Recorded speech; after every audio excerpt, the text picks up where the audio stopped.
Radio Sucesos 101.7 FM presenta Generación Responsable con María Gracia Acosta y la coproducción de Seminarium, un espacio para abordar y entender la transición energética en Ecuador y el mundo. Amigos, muy buenas tardes. Martes 30 de agosto 2022. Estamos en un nuevo programa Generación Responsable, producido por Radio Sucesos y Seminarium. Como siempre, es un gusto acompañarlos y hablar de todos los temas que involucran transición energética y lo que tenemos en este tiempo. Ahora, para empezar, quiero darle la bienvenida a Valeria Arcos, ella es Country Managing Director de Insuco. Valeria, bienvenida, qué gusto. Muchas gracias, María Gracia, y buenas tardes con todos los escuchas. Qué gusto que nos acompañes en la cabina de Radio Sucesos. Para entender qué es Insuco, es una empresa consultora internacional especializada en ciencias de ingeniería social, con el objetivo, nos decías, crear vínculos entre actores de un mismo territorio para construir sostenibilidad. Al hablar de eso, estamos hablando también, Valeria, de inversión social. Comencemos explicando qué es la inversión social, de qué se trata. Claro que sí. Mira que la inversión social históricamente se ha relacionado con la responsabilidad social empresarial. Hay distintas concepciones y acepciones de lo que significa la inversión social, pero una de las que posiblemente más se alinea con lo que nosotros promovemos es esa contribución voluntaria y esa ayuda a las comunidades y sociedades frente a las necesidades de desarrollo. No solamente pensando en un tema de filantropía, sino que ya con una intencionalidad incorporando estos recursos en la planificación y con la visión corporativa también. En línea con lo que nos dicen las normas del IFC, también del Grupo Banco Mundial, es la contribución en las habilidades y recursos en una sociedad o en una comunidad anfitriona, promoviendo beneficios duraderos en la sociedad. No reemplaza el papel del Estado, pero sí tiene que potenciar y contribuir justamente a que se cumplan estos objetivos de desarrollo. En el tema de inversión social lo podemos aplicar desde la parte pública y desde la parte privada. Ahora tú nos estás hablando específicamente más desde el sector privado. Sí, exacto. Desde el sector privado, porque no nos olvidemos que el Estado por principio es garante de derechos, pero ciertos derechos fundamentales que están alineados a su inversión social. Desde el sector privado, lo que se trata es de ser ya un motor de desarrollo en otros ámbitos que no necesariamente están cubiertos como parte prioritaria por parte del Estado. Ahora, en el tema de la inversión social también está dirigida normalmente desde este ámbito de responsabilidad social corporativa y demás a paliar o enfrentar de alguna manera la pobreza, el desequilibrio social, algo que tú puedes hacer desde las empresas. ¿Por qué? ¿Con qué objetivo? Básicamente, porque esto no únicamente ayuda a las sociedades, ayuda a las comunidades, sino que también te genera algo a ti como empresa, como empresario. ¿Qué es? Tenemos que pensar en dos líneas. Por un lado, hay una inversión social que está atada a recursos financieros y una inversión social que no necesariamente está atada a recursos financieros. ¿Qué es importante en la ruralidad, especialmente donde se encuentran recursos naturales y donde hay presencia de estas industrias? Hay una escasa presencia estatal. Eso significa que en muchísimos aspectos de capacitación, de educación o inclusive ya de generación de masas críticas, no hay presencia. Entonces, ¿qué significa para la empresa tener una sociedad informada? Es poder desarrollarse en un entorno amigable, finalmente generar una suerte de gobernanza en el territorio, incluyendo a todos los actores por un lado. Además, estamos hablando de que el capital reputacional ahora cada vez es muchísimo más importante y reconocido inclusive en términos de empresas que cotizan en bolsas. Eso por un lado, el poder tener esa licencia social para operar también es un retorno importante para la empresa. Y una frase que a mí me gusta, que en alguna ponencia escuché y lo siento omitir el autor, pero no puede haber empresas exitosas en sociedades fracasadas. Entonces, hacer esa suerte, como te digo, de gobernanza, pasar de una visión donde la empresa sea el centro de todo, el único referente institucional, a una suerte de gobernanza donde el territorio o el desarrollo esté en el centro, también es parte de los efectos positivos que genera la inversión social. Nos hablabas de gobernanza, es decir, de incluir a todos los actores que se involucrarían en esta situación de inversión social. ¿Es factible hacerlo en nuestra sociedad? ¿Estamos participando realmente todos los actores? Está desde el sector público en caso de que sea necesario, pero además quienes integran la sociedad, no sé, miembros de comunidades o miembros de sectores indígenas, sociales y demás. Ha sido un desafío porque indudablemente hay perspectivas distintas, históricamente antagónicas respecto de ciertas posturas, sobre todo la sensibilidad que ha generado la industria extractiva últimamente, pero creo que es importante ese abordaje. Ahora el Ecuador tiene una ventaja, precisamente esta mañana estaba en una reunión con gente de Chile, no hay una suerte de planificación territorial. En Ecuador sí tenemos en los distintos niveles de gobierno, entonces eso hace que ya haya una mirada bastante más local que puede ser fortalecida justamente con este ejercicio de gobernanza. Nosotros lo hemos hecho ya en varios territorios del país, justamente generando unas mesas, unos espacios de concertación donde hay esa transformación, por así decir, de la visión de que para que haya un desarrollo real, tienen que sentarse todos los actores, independientemente de que si hay o no consensos en absolutamente todo. Ahora, desde el punto de vista de la productividad y el crecimiento, ¿por qué es una forma eficiente de frenar la pobreza? Bueno, ahí inclusive puedo dar algo de números, por ejemplo, Claro que tengo sí, por favor. algo de la proyección, por ejemplo, según Área Cúcuta de Colombia, en el 2021 hubo 3.6 billones de pesos de inversión social voluntaria, con una medición de 151 organizaciones que operan en ese país. Y de hecho se sacó un índice que se llama Índice de Inversión Social Privada de Jaime Arteaga y Asociados, no tanto en términos de la cantidad de recursos, sino de las mejores prácticas de inversión social en dimensiones que ya supongan ser agentes de cambio social, como alineación, focalización, gestión, sinapsis, reconocimiento, es decir, un 29% más que el 2020. Entonces hay datos que lo muestran. Ahora, Ecuador, según los datos del Grupo Spurrier, por ejemplo, hay una inversión extranjera o se prevé una inversión extranjera en estos próximos años de más de 21.000 millones de dólares. ¿Qué implicaría esto como el país? Por un lado, teníamos el tema de la tributación y las regalías, pero por otro lado eso también se traduce en inversión social, pensando en que solo en tributación habría más de 44.000 millones en tributos y más de 7.000 millones entre regalías de inversión social. Entonces, aprovechar una coyuntura y una oportunidad justamente para que esos recursos sean invertidos en las zonas de desarrollo de estos proyectos, sin duda es necesario. Y eso que las cifras que nos has compartido son cifras realmente importantes, Pero realmente. conservadoras. Así es, aún conservadoras. Y esto sin contar que también es posible involucrar a los miembros de las comunidades para que sean ellos quienes generen una suerte de empresa, para que también puedan dar los servicios que necesitan los miembros de los sectores extractivos del país. Por supuesto, independientemente de la naturaleza de la industria, el hecho de que esté presente y que regrese la mirada a ciertos territorios, ya de por sí genera una condiciones para transferencia de conocimientos, de tecnología, de buenas prácticas. Estamos hablando de empresas responsables y creo que cada vez nosotros como sociedad civil, como ecuatorianos y como organizaciones, tenemos que ser más críticos para elevar la vara del estándar, cómo se han venido haciendo las cosas. Y eso sin duda va a contribuir a dinamizar. Pensemos que por cada dólar de la producción en minería, 42 centavos se destinan en inversión en otras áreas. Entonces, no solamente hay una cadena de valor realmente importante, no solamente estamos hablando en sí de la empresa y de lo que ella genera, sino de todas las actividades conexas. Podemos dar también ejemplos de países de éxito en inversión social, porque acá estamos tratando y procurando que lo sea, pero ya tenemos seguramente modelos que podemos aplicar. Sí, sin duda, yo creo que los países nórdicos especialmente tienen una experiencia bastante importante. Históricamente han desarrollado actividades en un entorno donde una sociedad es bastante más formada precisamente en estos temas. En Ecuador creo que estamos empezando a dar pasos. Hay buenas prácticas, muy buenas prácticas en Colombia. Eso se da entre tantas cosas también porque, como me decía alguien de Colombia, nos tocó a la mala. Entonces, en un entorno complejo por distintas coyunturas sociales, ha hecho que el esfuerzo sea aún mayor y han podido concretar cosas. Y casos, por ejemplo, como Chile, hasta ahora están empezando a tener esa mirada de responsabilidad social pese a que tienen una actividad minera histórica. Y eso se da a partir justamente de los cambios constitucionales que se están generando y que precisamente ya próximamente va a votar. Y eso va a reconfigurar sin duda la normativa. En Ecuador, creo que al tener una sociedad civil más informada poco a poco, ha sido también más reactiva y más exigente. Y eso creo que permite justamente que se vayan mejorando las prácticas, como que ya no nos conformamos con esas relaciones netamente transaccionales en que vienen y me dan una funda de caramelos. Exacto. Queremos ser parte y de la toma de decisiones también. Ser parte de la toma de decisiones, pero para eso hay que hacer un ejercicio de corresponsabilidad, porque no es un tema de exigencias de un lado, de imposiciones de otro, desde ningún punto de vista, sino también de informarnos sobre los procesos, evitar esa suerte de desinformación que es bastante amplia también y hacer las cosas correctamente. Creo que es posible.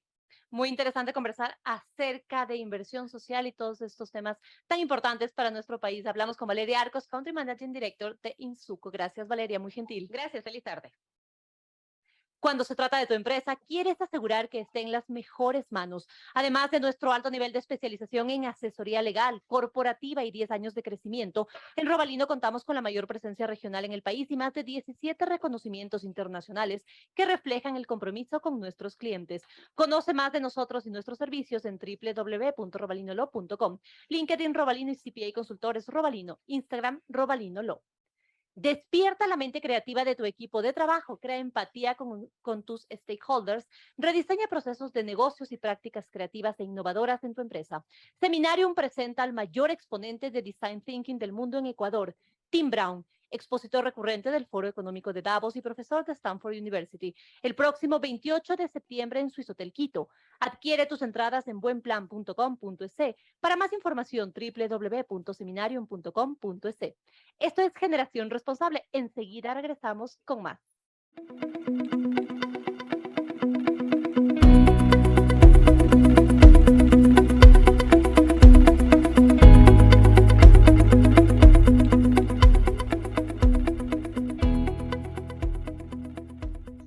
Continuamos en Generación Responsable. Muchísimas gracias por su sintonía.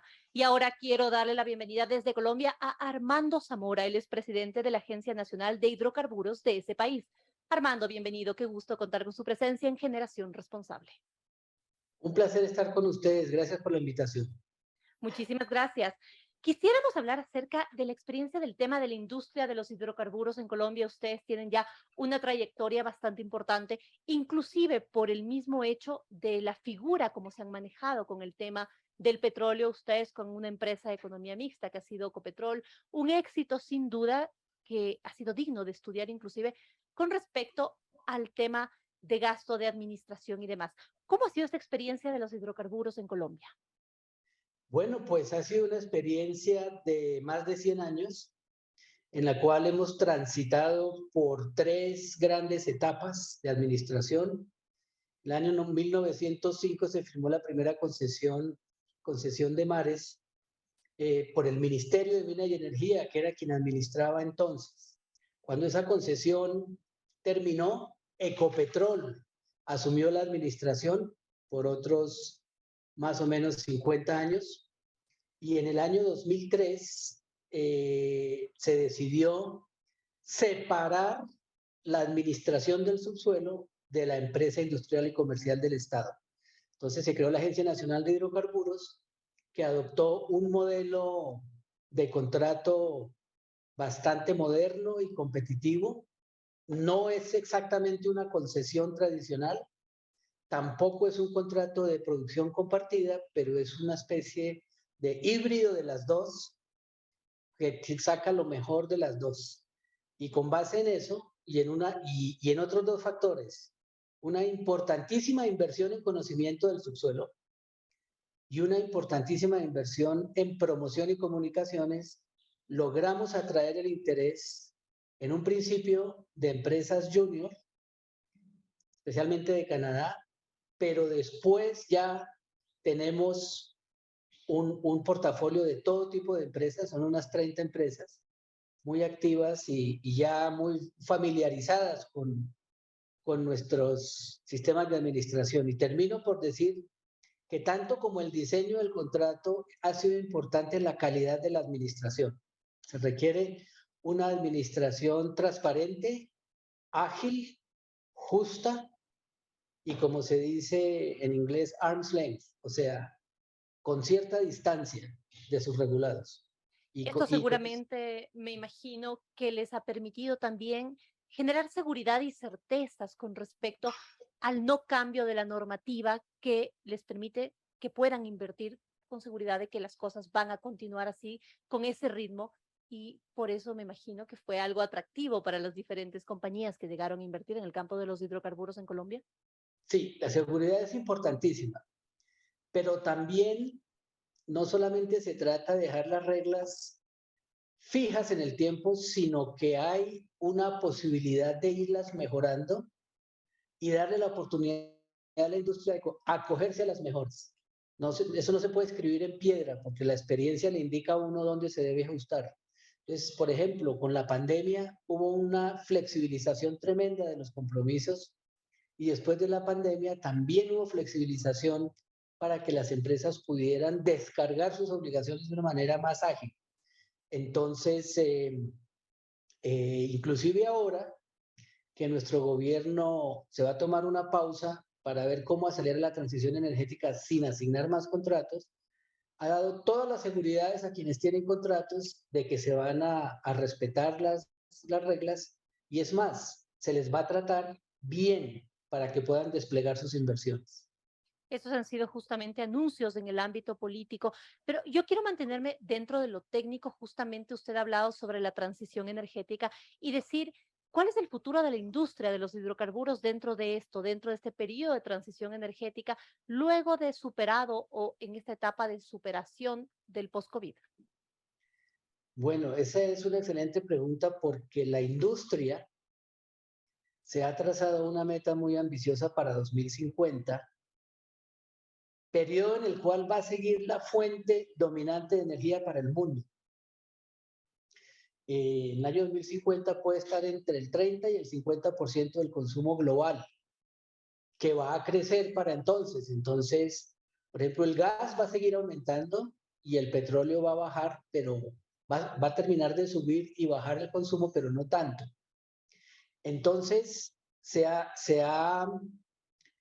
la industria se ha obligado con una meta estratégica muy importante, que es ser neutral en emisiones de carbono para 2050. Entonces, el principal defecto, digámoslo así, o el principal impacto de esta industria, que es la emisión de CO2, va a quedar neutralizada para el año 2050. Eso quiere decir que no necesariamente va a desaparecer. Eso es lo que se ha hablado últimamente. Quienes conocen justamente del tema petrolero nos dicen, si bien es cierto, estas nuevas energías seguirán subiendo, el petróleo va a continuar. Y ustedes, por ejemplo, en Colombia incrementaron la producción petrolera, la producción de hidrocarburos y al mismo tiempo avanzaron en energías renovables. ¿Cómo lo hicieron para que no exista un contrapeso, una contravía con el tema de la transición energética? Porque una vía no es excluyente de la otra, se puede avanzar en paralelo y no son contrarias. Se hizo toda una estrategia agresiva de transición energética, se ha hecho y se sigue haciendo y ahora se va a acelerar, en la cual hay toda clase de incentivos para cambiar vehículos, para generar energía de forma distribuida en los hogares y las industrias, para que la nueva capacidad de generación sea renovable. Se abrieron espacios para el hidrógeno, se abrieron espacios y se adoptó la regulación para la energía eólica offshore, que tiene un potencial enorme, pero simultáneamente se aceleró la producción de hidrocarburos porque nos encontramos frente a una ventana de oportunidad en la cual si no se aprovecha, pues se pierde para siempre. Eso hasta hoy, ¿no? Y de todas maneras, en el día de hoy, pues ya se ha planteado que la transición se va a acelerar, pero no se va a sacrificar la seguridad energética, que es muy importante. Entonces son digamos, dos objetivos que no son contrarios el uno con el otro. Además, son años en los que todavía hay que aprovechar la producción petrolera mientras avanzamos en el camino a las nuevas tecnologías. Usted decía eólica, usted decía hidrógeno, y también tenemos que hablar de los diferentes minerales que tenemos dentro de tenemos en nuestro subsuelo, en nuestros países, que tenemos gran riqueza de ello y también son importantes para este proceso de transición. Sí, en tema de minerales también se adoptó una reforma al esquema de asignación de áreas, se seleccionaron áreas con minerales estratégicos para la transición y se están organizando rondas de asignación similar a las de petróleo. Entonces, tengamos en cuenta también que, para terminar un poco la idea, redondearla, que si bien la transición de la demanda está siendo acelerada y es muy agresiva en los sistemas de transporte público, en todos los beneficios tributarios, facilidades de circulación para los vehículos limpios. También hay un mercado internacional que ahí está y va a estar bien sea que produzcamos o no. Entonces, eso es ingreso que se puede reinvertir en la transición energética. Entonces, no, son complementarias los dos esfuerzos. Sin duda, se necesita inversión para poder acelerar este proceso. Sí. Sí, Ahora se también, necesita perdón, know-how. Perdona. claro, necesitan tecnología, necesitan conocimiento y necesitan mucho nivel de inversión. Sí, sí. De hecho, pues nosotros hemos apoyado todos los estudios, o sea, de nuestros ingresos como entidad administradora de los hidrocarburos, hemos apoyado todos los estudios ambientales y los estudios de transición energética, reinvirtiendo esos ingresos en la transición. Bueno, son industrias que justamente necesitan bastante tiempo y bastante inversión para poder cumplir con todas esas fases. Ahora también, Colombia, ¿cómo aceleró el aprovechamiento para no dejar en manos de proveedores tradicionales del mercado global todo este mercado, sacrificando quizá oportunidades de ingreso y cuando también puedes correr el riesgo de perder de alguna forma la autosuficiencia energética? ¿Cómo lo hicieron ustedes? No, pues digamos que hacia el año 2003, cuando se creó la agencia, nos planteamos cuál debería ser la velocidad de atracción de inversión que deberíamos nosotros adoptar, porque es una variable de la administración, es controlar la velocidad de las inversiones. Dadas nuestras circunstancias particulares, que somos un país con yacimientos pequeños y dispersos, costosos de encontrar, pues el consenso entonces fue, vamos a hacer lo más que se pueda en el menor tiempo posible. Y eso nos ha permitido reemplazar las reservas durante los últimos 20 años. O sea, nosotros gastamos un promedio de 300 millones de barriles año y estamos recuperando, o sea, reincorporando en las reservas una cifra similar. Dadas nuestras circunstancias, nosotros tenemos que hacer todos los esfuerzos para tener una continuidad en la inversión exploratoria y en el desarrollo. No tenemos en este momento riesgo de lo que se llama, por ejemplo, enfermedad holandesa.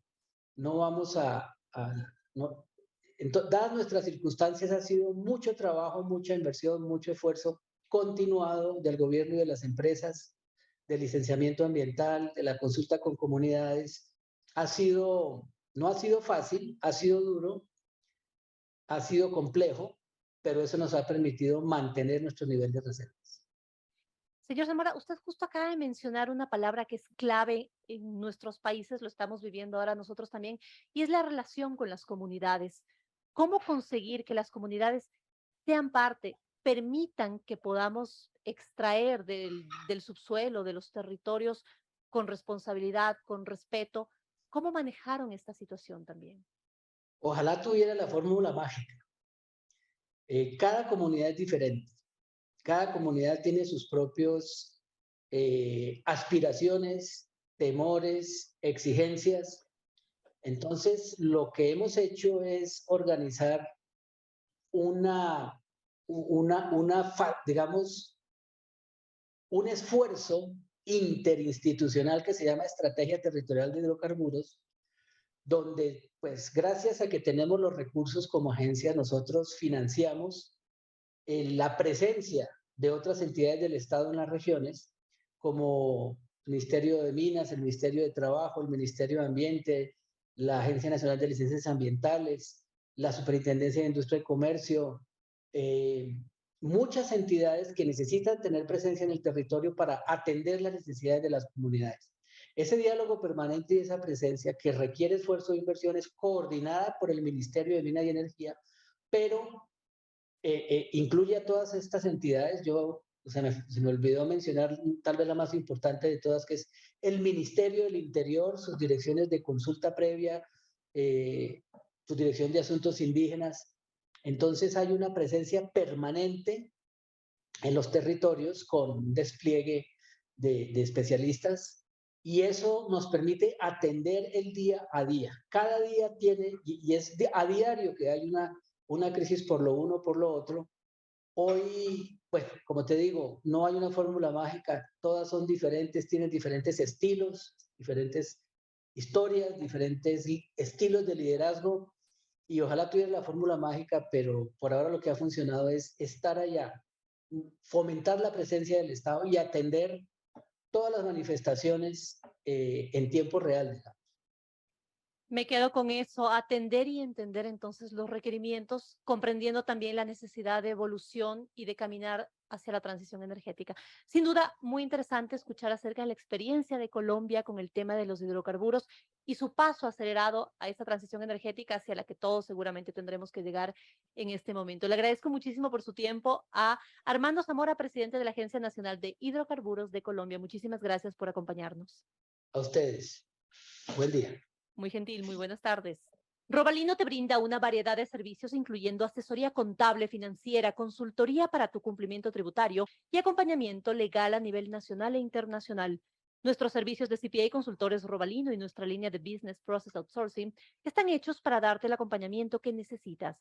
Conoce más de nosotros y nuestros servicios en www.robalinolow.com, LinkedIn Robalino y CPA Consultores Robalino, Instagram Robalino Law. Enseguida regresamos con más en Generación Responsable.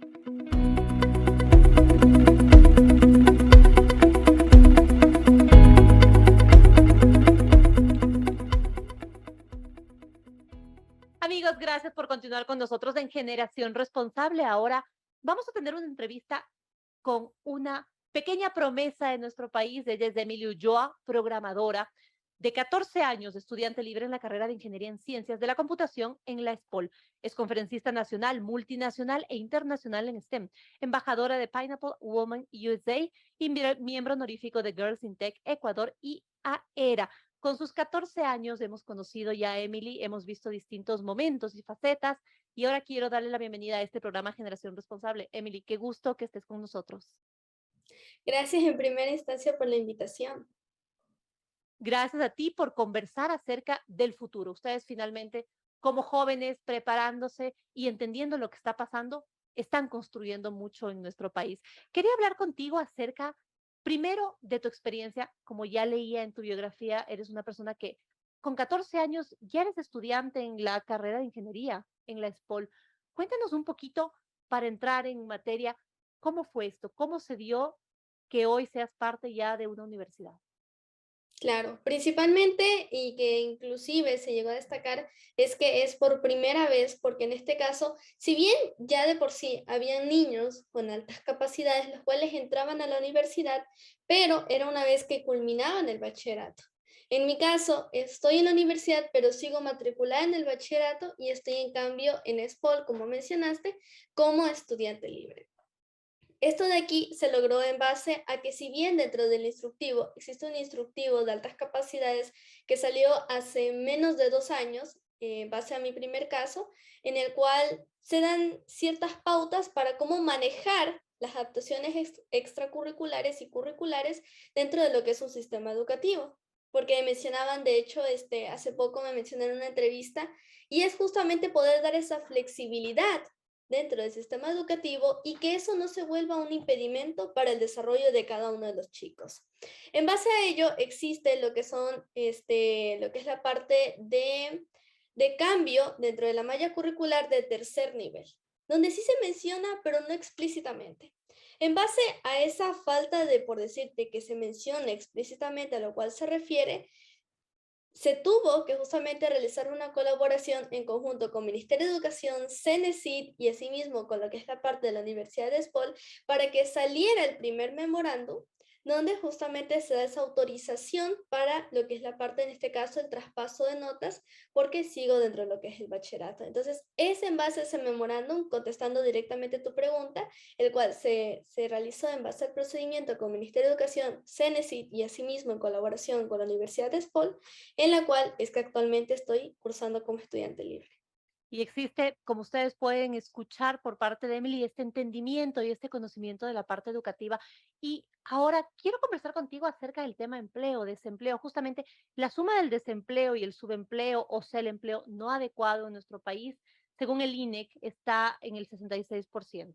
Esto quiere decir que 2 de cada 3 ecuatorianos que trabajan o quieren trabajar estarían desempleados o tienen un trabajo mal pagado. Te hemos invitado también para que nos cuentes y analices con nosotros acerca de esto. Quisiéramos tener una mirada y una visión de una niña que se ganó una beca universitaria en este mundo, a propósito de que ahora vamos a comenzar clases en la sierra, para entender cuál es tu visión de esta posibilidad de llegar a estudiar, de llegar a prepararse y a mejorar las capacidades para tener también un mejor empleo.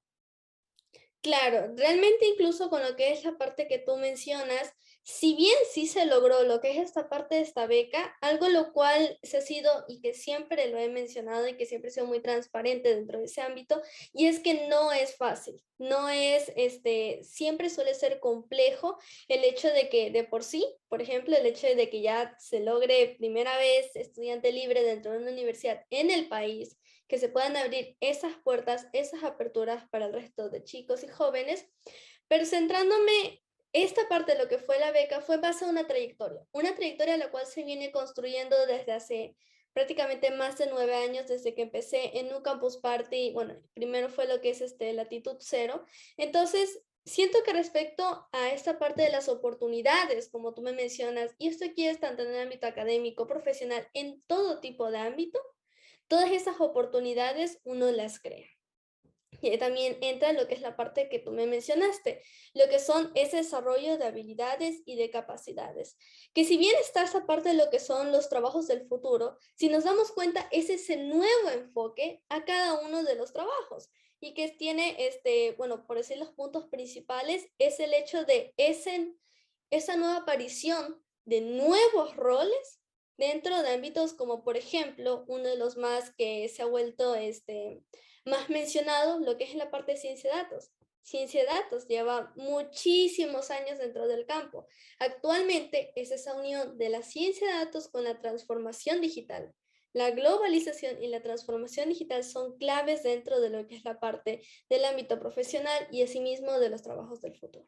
Emily, tú estabas mencionando, por ejemplo, parte de lo que serían trabajos del futuro. ¿Cuáles son a tu criterio y de lo que has visto los trabajos del futuro? Es decir, los jóvenes tienen que empezar a escoger carreras que les permitan también insertarse en un mundo laboral, pero con oportunidades para poder hacer verdaderos cambios y quizá no seguir las carreras que han sido tradicionales. ¿Cuáles son estos trabajos del futuro? Ok, sí podría mencionar, por ejemplo, se menciona bastante lo que es la parte de analista de datos, de lo que es inteligencia artificial.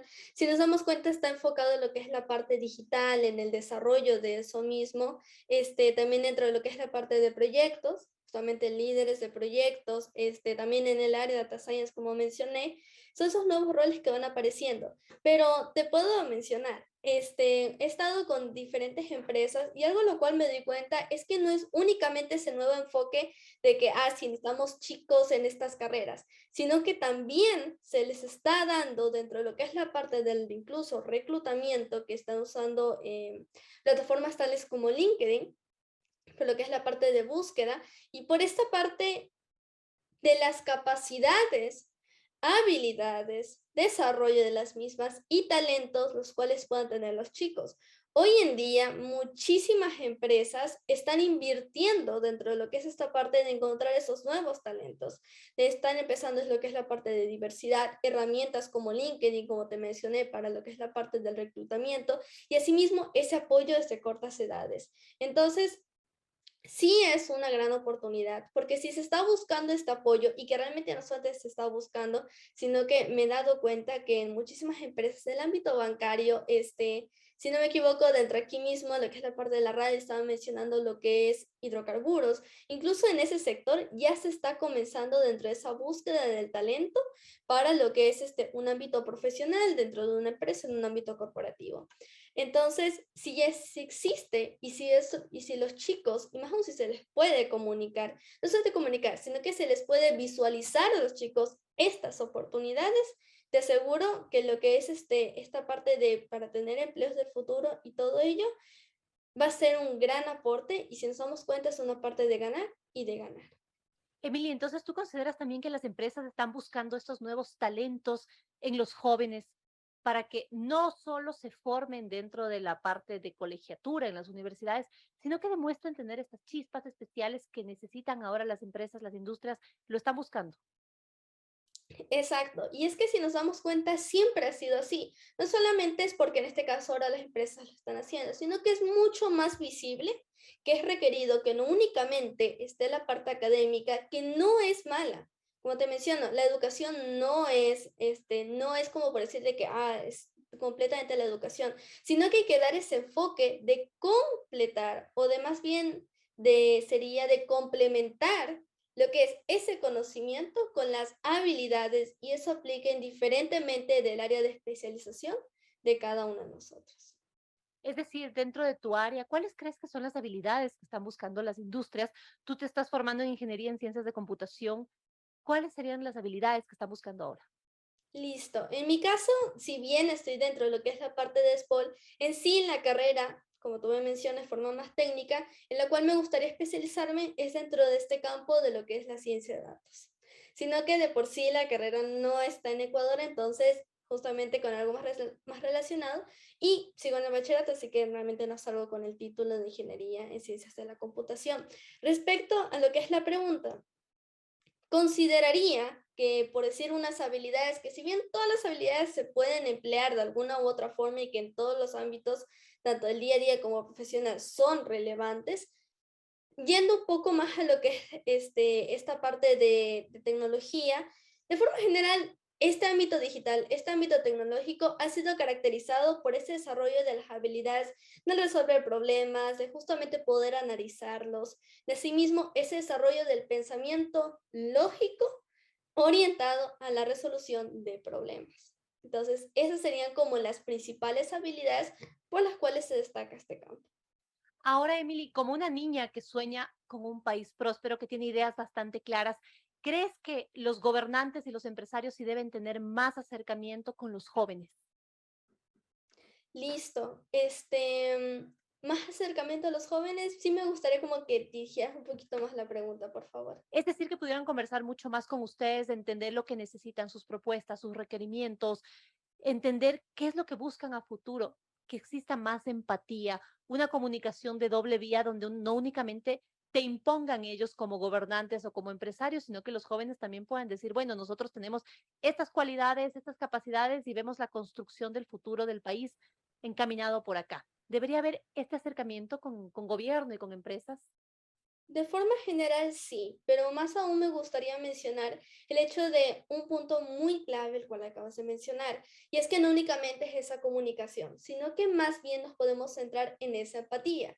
Cabe recalcar, muy probablemente es más, con seguridad, esos mismos gobernantes, esos mismos empresarios también fueron jóvenes. Entonces, esa empatía de que, ok, entonces yo tuve esto, siento que realmente es ese factor clave. La empatía, y te puedo mencionar, la empatía es justamente uno de esos factores, vuelvo a recalcar, es uno de esos factores clave para que justamente proyectos salgan y se vuelvan realidad. La empatía es clave a todo nivel, realmente a nivel de relaciones empresariales, personales, laborales y acá, como estábamos mencionando contigo, con el tema del mercado académico y el mercado laboral finalmente. Emily, yo te quiero agradecer mucho por tu tiempo. Muchísimas gracias por acompañarnos en Generación Responsable. Siempre es un gusto compartir con una niña que es una promesa, sin duda, que ya lo está cumpliendo y que va a construir un mejor país. Gracias por tu tiempo. Gracias igualmente. Muchas gracias Muchísimas por la gracias. invitación y por la entrevista. Gracias, Emily. Muy buenas tardes. La innovación pensada en el consumidor, la digitalización de tu empresa, resolver problemas de forma creativa e innovadora. Estos son los temas más importantes del Design Thinking que el próximo 28 de septiembre serán abordados por Tim Brown, el think tank más reconocido del Foro Económico de Davos y profesor de Stanford University. Adquiere tus entradas en buenplan.com.es. Para más información, www.seminarium.com.es. Robalino cuenta con profesionales de varias ramas para asesorar todas las operaciones que tu empresa necesite. ¿Buscas protección contra el fraude? Robalino te brinda un diagnóstico y estrategias para prevenirlo. CPA Consultores Robalino se especializa en asesoría contable y financiera para asegurar la optimización de tus recursos y tu protección contra las pérdidas y el fraude. Conoce más de nosotros y nuestros servicios en www.robalinolow.com. LinkedIn Robalino y CPA Consultores Robalino. Instagram Robalino Law. Amigos, como siempre, les agradezco por habernos acompañado en Generación Responsable. Nos encontramos nuevamente el próximo martes con más información. Muy buenas tardes. Radio Sucesos 101.7 FM presentó Generación Responsable con María Gracia Acosta y la coproducción de Seminarium, un espacio para abordar y entender la transición energética en Ecuador y el mundo.